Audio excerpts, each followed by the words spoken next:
Bismillahirrahmanirrahim. Assalamualaikum warahmatullahi wabarakatuh. Selamat malam, selamat pagi, selamat sore, selamat siang buat anak-anakku semuanya yang ada di rumah, yang saat ini lagi belajar di rumah.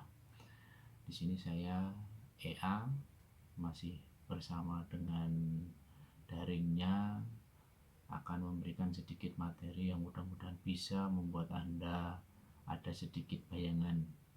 Tapi sebelumnya saya ucapkan selamat datang di sini di studio mini saya yang luar biasa menurut saya ya. Yang pasti saat ini saya hanya ingin bertujuan mengantarkan supaya Anda semuanya bisa memahami apa yang akan saya berikan materinya melalui materi slide seperti ini nanti.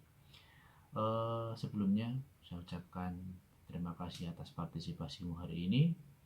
Jangan lupa ikuti saran dari pemerintah, tetap stay di rumah, jaga jarak, biasakan hidup bersih, masker, dan apapun itu anjurannya silakan ditaati. Kita lawan corona semampu kita sehingga kita bisa terhindar dari malapetaka, dan mudah-mudahan ini segera berakhir.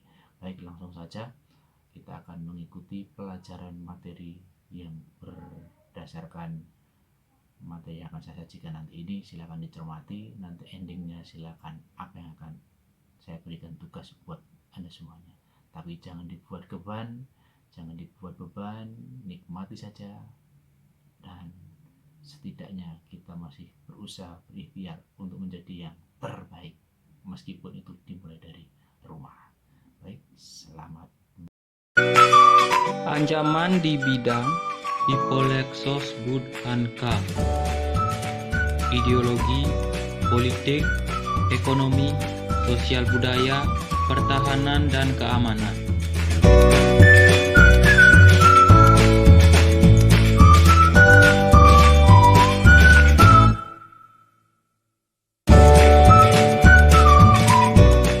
Berikut ini berbagai ancaman bagi bangsa Indonesia dilihat dari berbagai bidang kehidupan.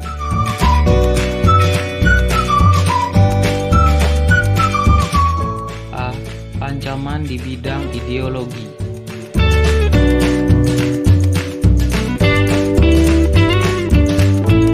Adapun ancaman di bidang ideologi diantaranya sebagai berikut. 1. Masuknya paham komunisme.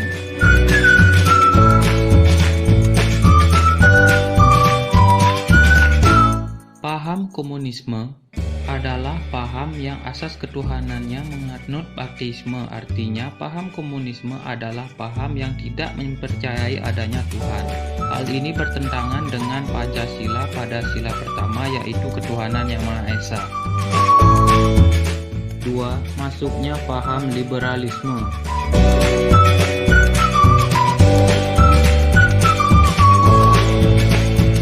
Paham liberalisme di bidang sosial dan budaya cenderung lebih mengedepankan nilai-nilai kebebasan dan tidak terlalu memandang nilai dan norma. Kebebasan masyarakat di negara liberal dapat kita lihat misalnya dari cara berpakaian, gaya hidup, dan sikap individualistis. Hal tersebut bertentangan dengan kultur budaya Indonesia yang berpatokan dengan budaya-budaya timur, di mana semuanya diatur oleh tatanan norma dan kaidah nilai baik melalui tertulis ataupun secara lisan.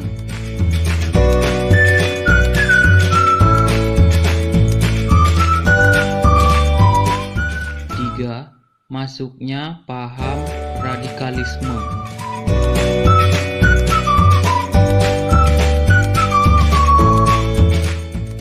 Radikalisme adalah suatu ideologi, ide atau gagasan, dan paham yang ingin melakukan perubahan pada sistem sosial dan politik dengan menggunakan cara-cara kekerasan atau ekstrem.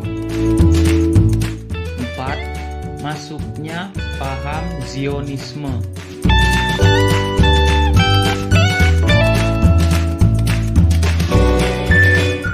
Zionisme adalah gerakan nasional orang Yahudi dan budaya Yahudi yang mendukung terciptanya sebuah tanah air Yahudi di wilayah yang didefinisikan sebagai tanah Israel.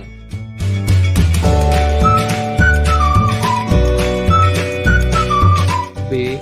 Ancaman di bidang politik.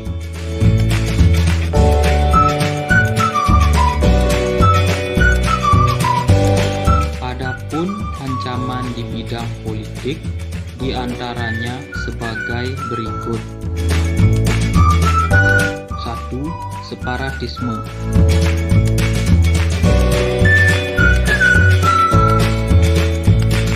Separatisme merupakan suatu gerakan yang bertujuan untuk mendapatkan kedaulatan dan memisahkan suatu wilayah atau kelompok manusia dari satu sama lain. Lebih jauhnya lagi, munculnya ide separatisme memicu terjadinya disintegrasi bangsa. 2. Blokade politik.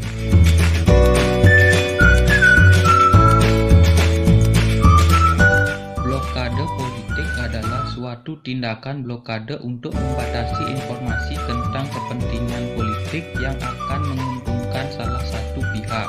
Blokade politik dilakukan demi kepentingan pribadi dan untuk mendapatkan kekuasaan.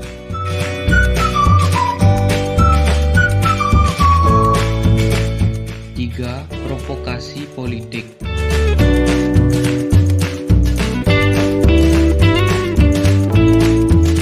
Provokasi politik adalah provokasi yang disampaikan secara langsung ataupun tidak langsung yang merupakan tantangan atau pancingan kepada lawan politik yang bertujuan untuk memanas-manasi lawan politik, menjatuhkan citra lawan politik, serta untuk meningkatkan dukungan dan citra kandidat yang melancarkan aksi provokasi tersebut. 4. Intimidasi.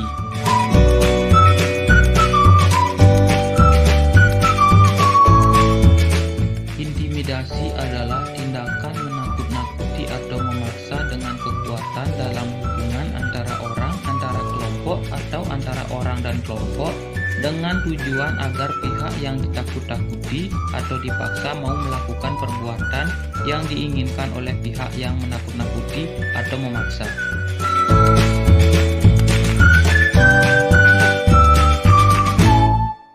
C.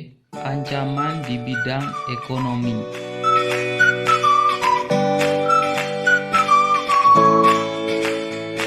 Adapun ancaman di bidang ekonomi diantaranya sebagai berikut. 1. Indonesia akan kedatangan oleh barang-barang dari luar dengan adanya perdagangan bebas yang tidak mengenal adanya batas-batas negara. Hal ini mengakibatkan semakin terdesaknya barang-barang lokal terutama yang tradisional karena kalah bersaing dengan barang-barang dari luar negeri.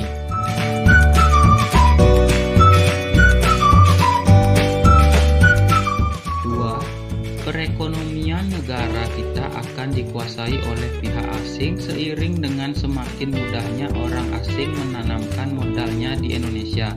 Pada akhirnya mereka dapat menekan pemerintah atau bangsa kita. Dengan demikian bangsa kita akan dijajah secara ekonomi oleh negara investor.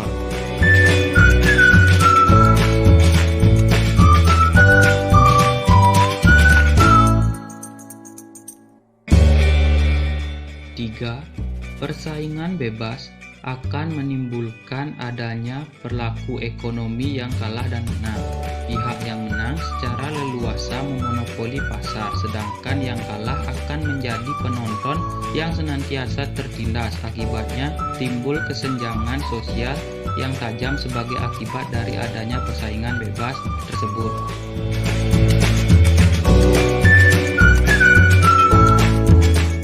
4. Sektor ekonomi rakyat yang diberikan subsidi semakin berkurang, koperasi semakin sulit berkembang, dan penyerapan tenaga kerja dengan pola padat karya semakin ditinggalkan, sehingga angka pengangguran dan kemiskinan susah dikendalikan.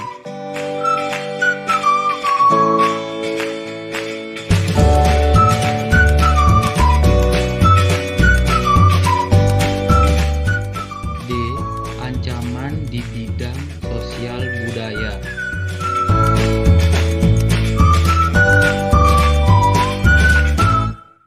Adapun ancaman di bidang sosial budaya, diantaranya sebagai berikut.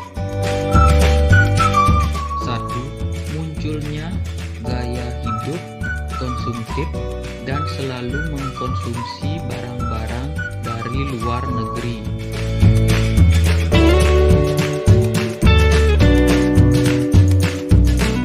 2. Munculnya sifat hedonisme, yaitu kenikmatan pribadi dianggap sebagai suatu nilai hidup tertinggi.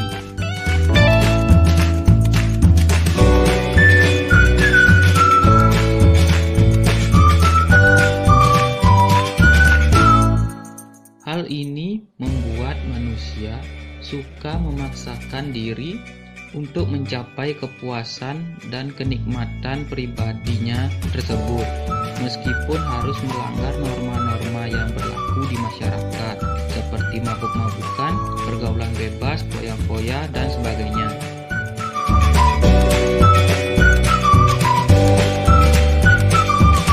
3. Adanya sikap individualisme.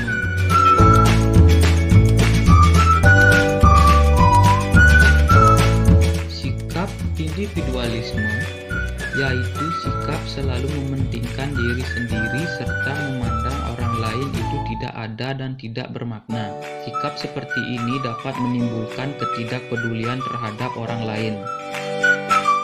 4. Munculnya gejala westernisasi.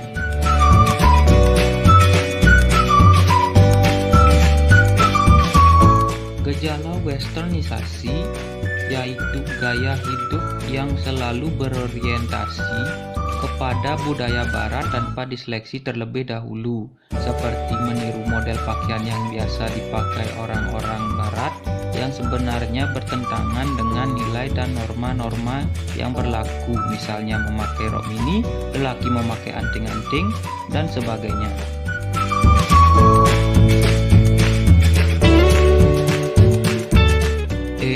Ancaman di bidang pertahanan dan keamanan.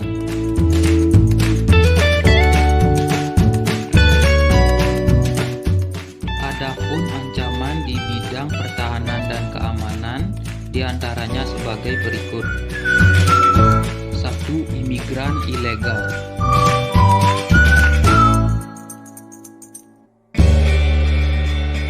Imigran ilegal atau pendatang gelap merupakan sekelompok orang yang masuk atau tinggal di sebuah negara secara ilegal.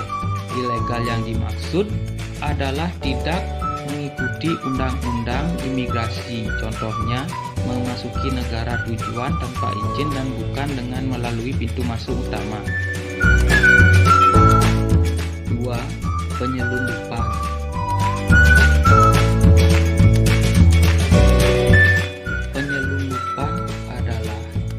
Perbuatan membawa barang atau orang secara ilegal dan tersembunyi, seperti keluar dari sebuah bangunan, ke dalam penjara, atau melalui perbatasan antara negara bertentangan dengan undang-undang atau peraturan lain.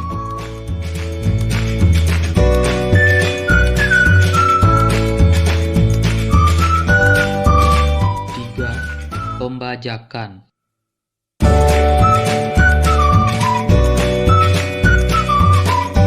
Pembajakan adalah kegiatan merampas barang atau hak orang lain. Pembajakan umumnya dihubungkan dengan pembajakan kapal oleh bajak laut, walaupun sering terjadi pembajakan pesawat, bus, dan kereta api. 4. Konflik SARA.